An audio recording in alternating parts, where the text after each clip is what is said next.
আসসালামু আলাইকুম রহমতুল্লাহি ওবরকাতুহু। সম্মানিত দর্শক, 2025 সনের 25শে ডিসেম্বর, সেই দিন বাংলাদেশে কি ঘটতে যাচ্ছে? রাজনীতির সুনামি, রাজনীতির কাল বৈশাখ, নাকি রাজনীতির মধু চন্দ্রিমা? বোঝার চেষ্টা করুন। সালটা হলো 2025, আবার মাসটি হলো ডিসেম্বর মাস, বিজয়ের মাস, আবার তারিখটিও 25 তারিখ। কি হবে?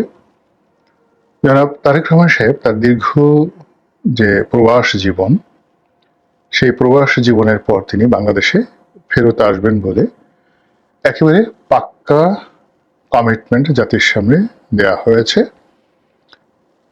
এবং এই যে গত 15 মাস ধরে অবিরতভাবে নেতা আসবেন, আজ আসবেন, কাল আসবেন ইত্যাদি যে সকল আশ্বাসবাণী বিএনপির পক্ষ থেকে দেওয়া হয়েছিল, এটির চূড়ান্ত তারিখ ঘোষণা করা হয়েছে ডিসেম্বর মাসের 25 তারিখে।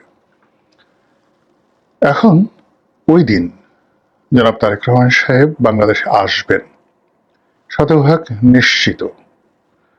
আর যদি ওই দিন তিনি না আসেন, তাহলে শতভাগ নিশ্চিত তিনি আর কোনোদিনই বাংলাদেশে আসতে পারবেন না। এইরকম কথাবার্তা যারা বলার চেষ্টা করছেন, সেটার রাজনৈতিক রসায়ন নিয়ে আলোচনা করব।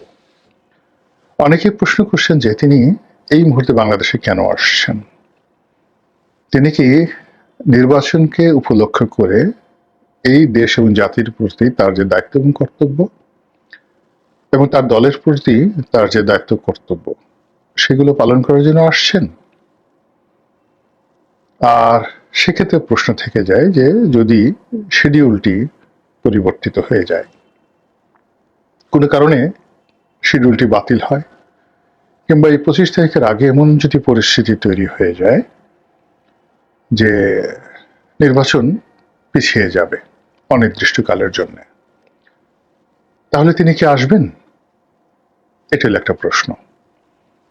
দ্বিতীয় প্রশ্ন হলো যে না, তিনি রাজনীতির জন্য আসছেন না, তিনি মূলত তার গর্ভধারিণী মা, তাকে দেখার জন্য আসছেন।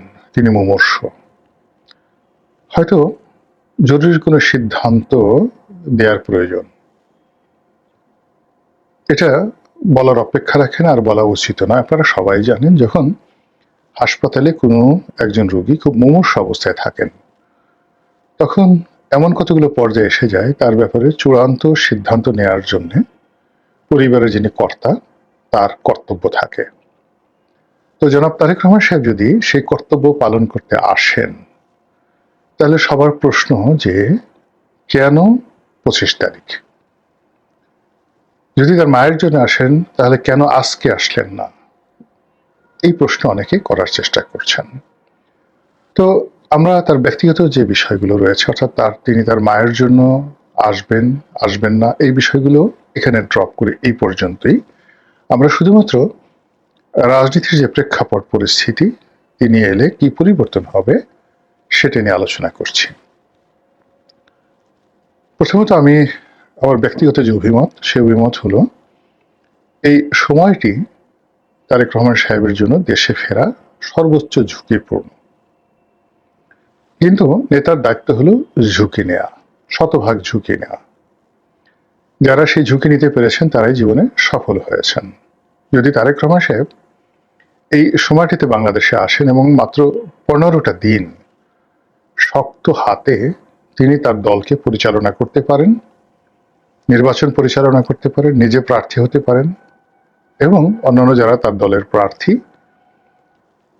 তাদেরকে তিনি উৎসাহিত করতে পারেন, নিয়ন্ত্রণ করতে পারেন, বিদ্রোহ যারা করবে তাদেরকে শাস্তি দিতে পারেন,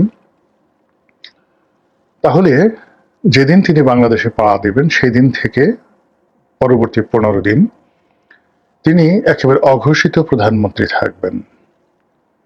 তাকে কেন্দ্র করেই সকল রাজনৈতিক কর্মকাণ্ড পরিচালিত হবে, এবং রাজনীতির ভাগ্য আকাশে তার অবস্থান হবে জাস্ট লাইক একেবারে ফুল মুন, পূর্ণিমার ভরা চাঁদের মতো। তাদের সেই যে চাঁদের সেই যে প্রভা বা কিরণ, সেই কিরণে জামাতের আমির বা এনসিপির কোনো নেতা বা ডক্টর মোহাম্মদ ইউনূস এবং তার যারা উপদেষ্টা মণ্ডলী, কারোর কোনো প্রতিচ্ছবি থাকবে না। চারিদিকে শুধু তারেক রহমান সাহেবের প্রতিশ্রুতি থাকবে যদি তিনি সফল হন। আর যদি তিনি সফল না হন সেটি নিয়ে আলোচনা করব, কিন্তু তার আগে আরেকটু বলে নেই যে তার এই সময় তার আগমনকে সফল করার জন্য কি কি করতে হবে। আমার কাছে প্রথমত মনে হচ্ছে যে মির্জা ফখরুল সাহেব যেটি বলেছেন,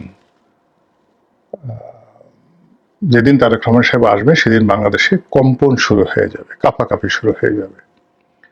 তো সেটি হওয়ার জন্য ঢাকা শহরে অ্যাটলিস্ট 1 কোটি লোকের সমাবেশ, মানে 1 কোটি তো আসলে সম্ভব নয়, 150,000 হলেই মানুষ বানিয়ে বানিয়ে বলবো যে 1 কোটি হয়েছে। সেই এয়ারপোর্ট থেকে শুরু করে ঢাকা শহরে লোকের লোকারণ্য হতে হবে তারেক রহমান সাহেবের আগমন উপলক্ষে স্বতঃস্ফূর্তভাবে। কোনো ওই মিছিল মিটিং ওরকম দরকার নেই, শুধু রাস্তার 2 পাশে তার জন্য দাঁড়ালি হয়ে যাবে 25 তারিখে। এটা যদি বিএনপি না করতে পারে, অর্থাৎ 50 লাখ লোকের যদি তারা আয়োজন করতে না পারে, তাহলে ওনার এই আশাটা ওনার জন্য বুমেরাং হয়ে যাবে, কোনো কম্পন তৈরি হবে না, নাম্বার 1। নাম্বার 2 হলো যে তিনি এখন জাতীয় নেতা, সম্ভাব্য প্রধানমন্ত্রী, নির্বাচন হলে তিনি প্রধানমন্ত্রী হবেন, এটা বিএনপি প্রচার করছে। তো সেক্ষেত্রে তাকে গ্রহণ করার জন্য, বরণ করার জন্য দেশের বরেণ্য এবং প্রিয় মুখগুলোর উপস্থিতি এয়ারপোর্টে অপরিহার্য। সেক্ষেত্রে অধ্যাপক, মানে টেলিভিশনে যে সকল প্রিয় মুখগুলো রয়েছে তারা, দেশের বরেণ্য যে সকল ব্যক্তি রয়েছেন তারা, রাজনৈতিক ব্যক্তিবর্গ যারা রয়েছেন, সবাইকে বিএনপি দাওয়াত দিতে পারে। তো সেক্ষেত্রে যে সকল স্টার পলিটিশিয়ান রয়েছেন, সিনিয়র সকল দলের, জামাতের, বিএনপির, এমনকি আওয়ামী লীগের যে সকল ক্লিন লোকজন রয়েছেন, এরকম 200 থেকে 300 লোকের যদি একটা সমাবেশ, জাস্ট উনি আসলেন, এয়ারপোর্টে নেমেই তাদের সবার সঙ্গে করমর্দন করলেন, তারপর তিনি জনতার মধ্যে দলের কাছে চলে গেলেন, কিন্তু তার যে রিসেপশনটা এটা সর্বদলীয় হলে, সব দলীয়, মানে এখানে অধ্যাপক, মানে সকল পেশার, সাংবাদিক, সাহিত্যিক, সব সিনিয়র লোকজন, মানে দলীয় পান্ডা দিয়ে হবে না। তাকে যদি জাতীয় নেতা হিসেবে অভিহিত করতে, এবং বিএনপি এই সময় দাওয়াত দিলে সেখানে যাবে না খুব অল্প লোক আছে, এবং তাদেরকে ওইভাবে সম্মান দিয়ে ভিআইপি লাউঞ্জে নিয়ে এরকম 100 সিলেক্টিভ 100, সেই 100-র মধ্যে হয়তো বিএনপির শীর্ষ নেতা থাকতে পারে 10 জন, বাকি 90 জন দলের বাইরে, বিভিন্ন শ্রেণী পেশা থেকে 90 জন লোককে সিলেক্ট করে যদি ওনার সঙ্গে জাস্ট একটা ফটো সেশন করা যায়, তারপর তিনি জনগণের মধ্যে হারিয়ে গেলেন। এটা তার জন্য একটা গ্র্যান্ড রিসেপশন হবে, তিনি একজন সার্বজনীন নেতা হিসেবে প্রতিষ্ঠিত হবেন। এই কাজটি তিনি এয়ারপোর্ট থেকে বের হয়ে যাওয়ার পরে আর দ্বিতীয়বার সম্ভব হবে না। দ্বিতীয়বার আর এটা উনি, মানে দলীয় কর্মকাণ্ডে ব্যস্ত হওয়ার সঙ্গে সঙ্গে এটা আর ওনার পক্ষে সম্ভব হবে না, সার্বজনীন নেতা, তখন তিনি শুধুমাত্র দলীয় নেতা হয়ে যাবেন, নাম্বার 1। নাম্বার 2 হলো যে তিনি যে কর্মকাণ্ডগুলো করবেন সেই আগামী 15 দিন, অর্থাৎ 25 তারিখ থেকে শুরু করে পরবর্তী জানুয়ারির 10 তারিখ পর্যন্ত ওনার যে কর্মকাণ্ড, ওনার যে কর্মসূচি, এগুলো একটা শিডিউল যদি দলীয় নেতাকর্মীদেরকে দেওয়া হয় যে উনি এই কটা থেকে এই কটা এই কাজগুলো করবে, তাহলে অনাহত ভিড়, ভাট্টা, দাবি দাওয়া, তারপরে শেষে অনিয়ন্ত্রিত জনসভা, মিটিং, বৈঠক, এগুলো থেকে জনাব তারেক রহমান সাহেবকে আলাদা করে রাখা যাবে, এবং তার সময়টিকে ব্যস্ত রাখতে না পারলে এই যে তার আগমনটা পুরো বুমেরাং হয়ে যাবে। 3 নম্বর আমার কাছে যেটা মনে হচ্ছে যে যদি তাকে ছেড়ে দেওয়া হয় যে তিনি তার ইচ্ছা মতো সকাল থেকে রাত পর্যন্ত এইভাবে ব্যস্ত সময় কাটাবেন, সেক্ষেত্রে মানুষের যে আগ্রহ, সে আগ্রহ আসলে 24 ঘন্টার বেশি থাকে না, আবেগও 24 ঘন্টার বেশি থাকে না। তো দেখা গেল যে প্রথম দিন আসলো 50 লাখ লোক আসলো, দ্বিতীয় দিন তৃতীয় দিন দেখা গেল যে 2000 লোকও আসছে না কোথাও। এই কারণে হলো তিনি তো তার বক্তব্য দিয়ে সোশ্যাল মাধ্যমে তিনি প্রতিদিনই কয়েকবার হাজির হচ্ছেন। তো এই জনসভাতে গিয়ে বা মানুষের মধ্যে আকর্ষণ সৃষ্টি করার জন্য যে ধরনের ন্যারেটিভ, যে ধরনের বক্তব্য, যে ধরনের নিত্য নতুন বিষয়াদি দরকার, এটা এই সময়টাতে সেই পরিবেশও নাই, পরিস্থিতি নাই, সে শব্দ রচনা করা সম্ভব নয়। আর মানুষের এখন ওইদিকে ধৈর্য নাই। ফলে উনি আসার পরে যদি উইদিন 1 উইক, এক সপ্তাহের মধ্যে তার ব্যাপারে জনগণের আগ্রহটা না থাকে, তাহলে সর্বনাশ হয়ে যাবে। এই জন্য হয় কি, এই যে তিনি এসছেন, প্রথম দিন যে লোক হবে, তারপরে তার যে পাবলিক মিটিংগুলো হবে, সেই পাবলিক মিটিংগুলো একটার পর একটা, তিনি বুলেট প্রুফ গাড়িতে করে গেলেন, হেলিকপ্টারে চড়লেন, হেলিকপ্টারে গিয়ে বরিশাল নামলেন, 4টে বিভাগীয় শহরে গেলেন। মানে তখন এই জোয়ারটা যদি কন্টিনিউ বিএনপি না করতে পারে, তাহলে জনাব তারেক রহমান সাহেবের মধ্যে আর ডক্টর শফিকুর রহমানের মধ্যে আর হেফাজতের আমির অথবা তাবলিকের আমির অথবা মামুনুল হক সাহেব, এদের মধ্যে খুব বেশি ডিফারেন্স হবে না। এটাকে দলের যারা শীর্ষ নেতৃবৃন্দ রয়েছেন তাদেরকে এই প্রস্তুতিটা নিতে হবে। আরেকটা জিনিস আমার কাছে খুব ভয় লাগছে, সেটা হলো বিভাগীয় যে বৈঠকগুলো হবে, সেই বৈঠকে প্রার্থী, কমিটি, এই বিষয়গুলো নিয়ে প্রচন্ড রকম দ্বন্দ্ব এবং সংঘাত হবে। তো সেক্ষেত্রে মঞ্চে ওঠা নিয়ে, মঞ্চের সিট নিয়ে প্রচন্ড মারামারি সব জায়গাতে হয়, সিআর ছোড়াছুড়ি হয়। এই জন্য মঞ্চ রক্ষা করা, মঞ্চে কারা বসবে, কারা বক্তব্য দিবে, আমার কাছে মনে হচ্ছে যে তারেক রহমান সাহেবের যে বৈঠকগুলো হবে, নির্বাচনী বৈঠক, সেই ক্ষেত্রে ওখানে প্রার্থীদেরকে ইনক্লুড না করাটাই বেটার। প্রার্থীরা আসারই দরকার নেই, প্রার্থীরা যার যার এলাকায় কাজ করতে থাকবে, কেবলমাত্র ভোটার আসবে, সাধারণ আসবে, যাদের সিআর মঞ্চ কোনো কিছু দরকার হবে না। ওরা যারা সফর সঙ্গী 4-5 জন যারা ভালো বক্তব্য দেন, সেই বিভিন্ন সংগঠনের প্রেসিডেন্ট, সেক্রেটারি সব মিলিয়ে 6-7 জন তারা বক্তব্য দিলেন এবং সেখান থেকে চলে আসলেন। প্রার্থীরা তার নির্বাচনী নির্বাচনী এলাকায় থাকবেন। প্রার্থীরা যদি একত্র হতে যায়, প্রার্থীরা মানে ওখানে আসলেই দেখা গেলো যারা মনোনয়ন পেয়েছেন আর যারা পাননি তাদের মধ্যে ওখানে মারামারি কনফার্ম হবেই, প্রত্যেকটা জনসমাবেশে মারামারি হবে। তো সেক্ষেত্রে দেখা গেল যে যারা প্রার্থী আছে তাদেরকে বলো তোমরা নির্বাচনী এলাকায় কাজ করতে থাকো আর কর্মী পাঠাও, সাধারণ কর্মীদেরকে পাঠাতে থাকো, তারা আসতে থাকো আর কি। এইভাবে অন্তত 15 দিন তাকে যদি জমিয়ে না রাখা যায়, তাহলে it will be very tough এই ইলেকশন টেমটা তার পক্ষে রাখা বা বিএনপির পক্ষে রাখা। আর এখন ঝুঁকিগুলো বলি, অন্যান্য নেতিবাচক, যে এই যে মানুষকে বলা হলো 25 তারিখে তিনি আসবেন, এটা সেই গত 15 মাসের প্রতিশ্রুতির চূড়ান্ত রূপ। আর বিএনপি দীর্ঘদিন যাবৎ বলছেন যে তারেক রহমান সাহেব আসবেন, আসলে এটা হবে ওটা হবে, সেটার একটা কাঙ্ক্ষিত স্বপ্ন।